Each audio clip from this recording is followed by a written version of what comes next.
खुलुमबाय प्रभु जिशु ख्रिस्टनि मुङै नोंथांमोन साफ्रोमनोबो आंनि बे 2026 नि गोदान बोसोरनि गोजोन हामलायथिखौ जासिहरबाय आरो नोंथांमोन साफ्रोमनोबो बे बोसोराव इसोरा आशीर्वाद होथों। बेजों लोगोसे नोंथांमोन साफ्रोमखौबो आंनि बे बर' बाइबेल प्रफेसि इउटिउब चेनेलाव बरायनानै लाबाय। जिसुआ गावनि मिनिस्ट्रिखौ माजों जागायजेनदोंमोन आरो गिबि सोदोब जिसुआ गावनि मिनिस्ट्रिखौ गिबि सोदोब बाहायनाय सोदोबानो जाहैबाय जों बेखौ मोननो हागोन माथाइनि 4 अध्याय 17 पद। जिसुआ फार्स्टआव मा होनदों जोङो नायनि। बे समनिफ्राय जिसुआ खोथा बायजेननानै होनबाय फार्स्ट टाइम, नोंसोरो गोसो सोलाय मानोना सोरगोनि रायजोआ खाथि जाबाय। स्टार्टिंआवहाय जिसुआ बे सोदोबखौ बुंनानै मिनिस्ट्रिखौ जागायदों आरो जाय सोदोबखौ गोसो सोलायनायनि सोदोबखौ जन बाप्तिस्मायाबो जागायदोंमोन गोसो सोलाय होननानै। आरो बे बाथ्राया जन बाप्तिस्मानि नङा, बियो इसोरनिफ्राय ओंखारबोनाय। बेनिखायनो जिसुआ गाव स्वयं इसोरखाय बे सोदोबा बिनियाव फैदों, बेखौ जागायदों। थ' जों मा रखम गोसो सोलायनांगौ, माबादि रिपेन्ट जानायखौहाय जिसुआ हास्थायदों जोङो मोनथिखागौ। गाज्रिनिफ्राय जोङो मोजाङाव, खोमसिनिफ्राय जोङो स्रांनि हाबाफ्रा मोनसेबो दोनखोमानाय गैया। स्राङाव सोरबा माबा खामानि मावोब्ला जेरखम नुसारो, नाथाय खोमसियाव थायोब्ला मा मावदों मा मादों बेखौ गुबुना नुवा। बेनिखायनो बै दोनखोमानानै दोनजानाय खोमसिनिफ्राय स्राङाव हाबफै होननाय जादों गोसो सोलायनाय। नोंसोरो गोसो सोलाय। गोसो सोलायनि अर्थआ बे सोरगोनि रायजोआ खाथि जाबाय। नैबे बिसयाव जोंनि गोबाङानो साननो हागौ जे जिशु ख्रिस्ट'आ 2000 बोसोर जानानै थांबाय जे गोसो सोलायनो थिननाया, इसोरनि रायजोआ सोरगोनि रायजोआ खाथि जाबाय होननाया। अब्ला बे 2000 बोसोर बारलांनानैबो मानोथो दासिमबो सौफैया, सोरगोनि रायजोआ मानो दाबो सौफैया, बे जोंनि साननाय। ओंखायनो बेखौ जोंनि गोबाङा मानसिया बेखौ सिरियास लाया, लाइटलि लायो आरो गोबाङा बुङो जे समा खाथि जाबाय। नैबे सम खाथि जानायखौ मानसिनि बे संसारनिफ्राय बिदाय लानाय एबा थैनाय, बेखौनो सम खाथि होननानै बुंदों होननानै साननानै लायो। थ' अरिजिनेलि बेयाव माबादि समखौ बुंदों जोङो एसे गोथौआव हाबनानै नायनि, जोङो सिङाव हाबनानै नायनि जे जेब्लानाखि जिसुआ सम खाथि जाबाय होनो, बे सम माबादि समखौ खाथि जानायनि बाथ्राखौ बुंदों। इसोरनि थाखाय समाया फिक्स खानानै दोनजायाखै। इसोरनि नोजोराव बयबो मोनसे फिक्स समखौ खानानै दोनाखै। बिनि नोजोरा जोंनि मोनथिनाय एबा बुजिनायनिफ्राय एखेबारे गुबुनथार। इसोरनि जे नोजोर, बे नोजोरा गुबुन। जोंनि साननाय बायदि नङा जे मोनसे फिक्स टाइमखौ जों खानानै दोनो।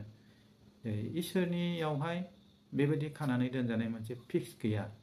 खारन सोरगोआवहाय टाइम गैया, बियो प्रिथिबियावसो टाइमखौ बानायदों। जेब्लानाखि इसोरा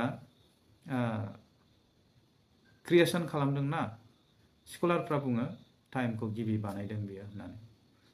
मारै होनोब्ला बियो जेब्लानाखि सोरजिजेनो, जेब्ला बुङो स्रां जा, नैबे स्रां जा होननायावहाय सानखौ क्रिएट खालामदों आरो बेजोंनो टाइमा क्रिएट जादों। मारै टाइमा?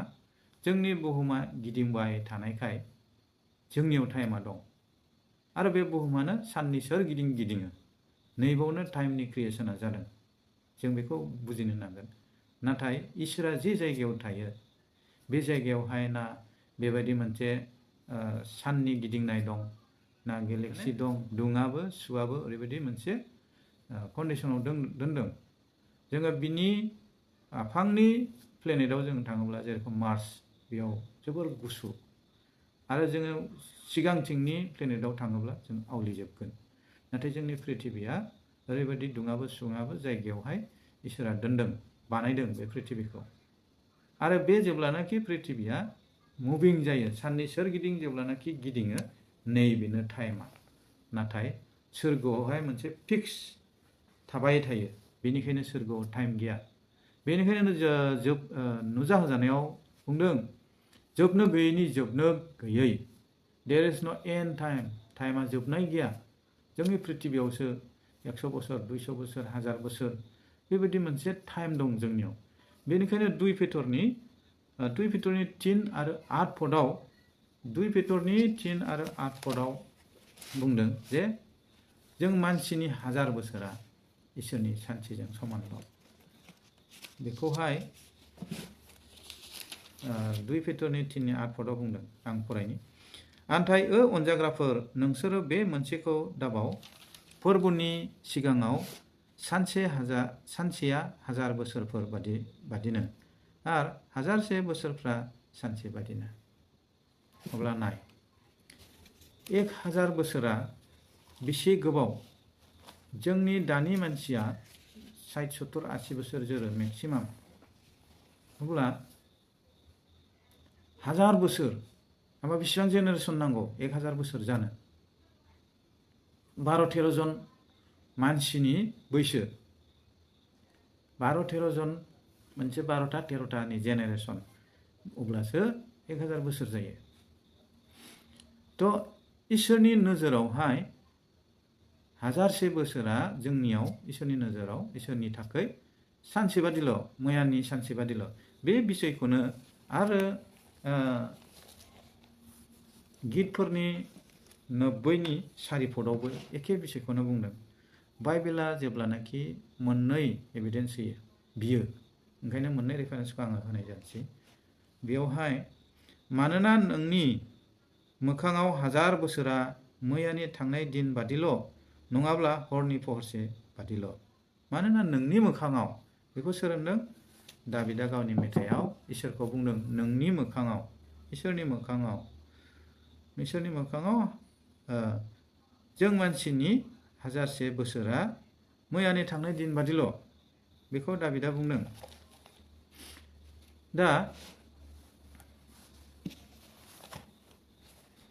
दा इसोरनि बै जे सोरगो रायजो, बै सोरगो रायजोआवहाय टाइम टेबोल गैया। आरो इसोरनि नोजोराव सानसेनि बादिल' मानसिनि 1000 बोसोरा। बेनिखायनो जिसुआ बुंदों, खाथि जाबाय, सोरगो रायजोआ खाथि। दासिमाव जिसुनि सोरगोआव थांनाया 2000 बोसोर जाबाय। अब्ला साननै जाबाय इसोरनि नोजोराव, साननै। आरो बियो सानथामाव थांखांफिनदोंना, 2000 बोसोरनि उनाव 3000 बोसोराव हाबनाय लोगो लोगो सानथामाव हाबगोन ना। आरो बियो शुक्र सुनि साननैया थानानै सानथामाव, रबिबार फुङाव, इस्टार सानडे खालि बियो सिखारदोंना। सानथामाव बियो बे पृथिबियाव फैनानै गाफैगोन, गावनि सायख'जानायफोरखौ लांनो फैगोन बियो सानथामाव। अब्ला जिसुनि जोनोमा साननै जाबाय, माने 2000 बोसोर, सानथामाव सिखारगोन। बे टपिकखौ आङो लासैनो होलांगोन उनावहाय। थ' फोरबोआ गोबाव खालामा होनदों, गावनि मानसिखौ लांफैनो थाखाय गोबाव खालामा। बेखौहाय 2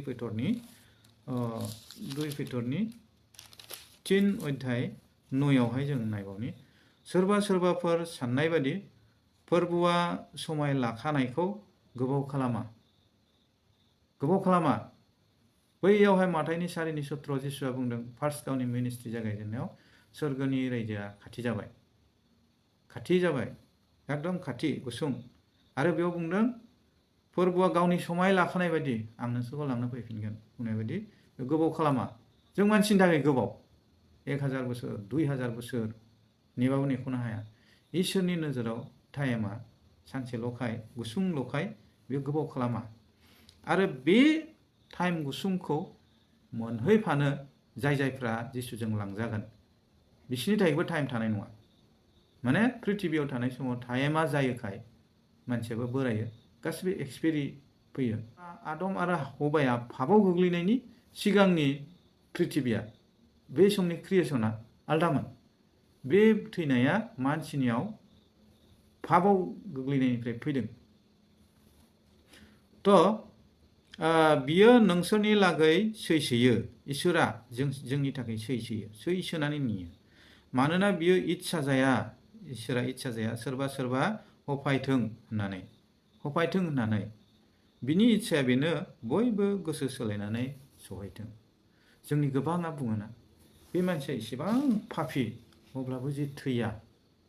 जोंथ' गुबुनखौ पापि नुयो, गाव बेसेबां गोथार बेखौ सार्टिफाइ होनानै लायो गाव गोथार होननानै। नाथाय बाइबेला बे खोथाखौ सापर्ट खालामा। बाइबेलनि नोजोराव, इसोरनि नोजोराव जों साफ्रोमबो पापजों जोनोम मोननायखाय जों पापि। गोबां पापफोरखौ मावनानै गुबुनफोरजोंबो गोरोबनो हाया, ससाइटिजोंबो गोबां गोरोबनो हायै गोबां पापिस्ट मानसि, बाइबेलनि बोसोन मानियै, बेबायदि इसोरखौ मोनथिनो रोङै बेबायदि पापि मानसिफ्रा मानो थाबथाया? मालायनि अयनाय खालामग्रा, बेखौ गोबाङानो कुइसन खालामो। मानो थाबथाया? बेनिखायनो थाबथाया जाहाथे बियो गोसो सोलायो। जिसुआ बुंदोंना, नोंसोरो गोसो सोलायदो, इसोरनि रायजोआ खाथि जाबाय। आरो बे 2 पेट्रनि 3:9 बुंदों, रावखौबो इसोरा गोसो जाया जे सोरबा सासेया हफायथों, सोरबा सासेया नोरगआव थांथों, सोरबा सासे सोरगोआव हाबनायनिफ्राय बन्सित जाथों। इसोरा बेखौ हास्थाया। बेनिखायनो बियो सैसोनानै नेयो होनना बुंदों। गोसो जायोब्ला इसोरा दानो गासैबो सिस्टेमखौ गरबर खालामजोबनो हायो। नाथाय गावनि जबान होखानाय बायदि बियो गोबाव खालामा होनदों। बेनिखायनो जिसुआ बुंदों, इसोरनि रायजोआ खाथि जाबाय, गोसो सोलाय। बेखिनिखौ आङो बुंबाय नोंथांमोननि सिगाङाव। नोंथांमोनजों बेखौनो आं शेयार खालामबाय। आरो खेबसेबाव जोबनायाव गोदान बोसोरनि मुङै आंनि चेनेलनि तरफनिफ्राय नोंथांमोन साफ्रोमनोबो इसोरनिफ्राय आशीर्बाद आरो इसोरनि अननाय, नोंथांमोन साफ्रोमनोबो इसोरा बेबायदि बोरखौ दोनफ्लायथों। जेरै 2025आव मोजाङै मोजां दोनबोदों, बेबायदिनो 2026 सनावबो नोंथांमोन साफ्रोमजोंबो लोगोसे थानानै हेफाजाब खालामथों।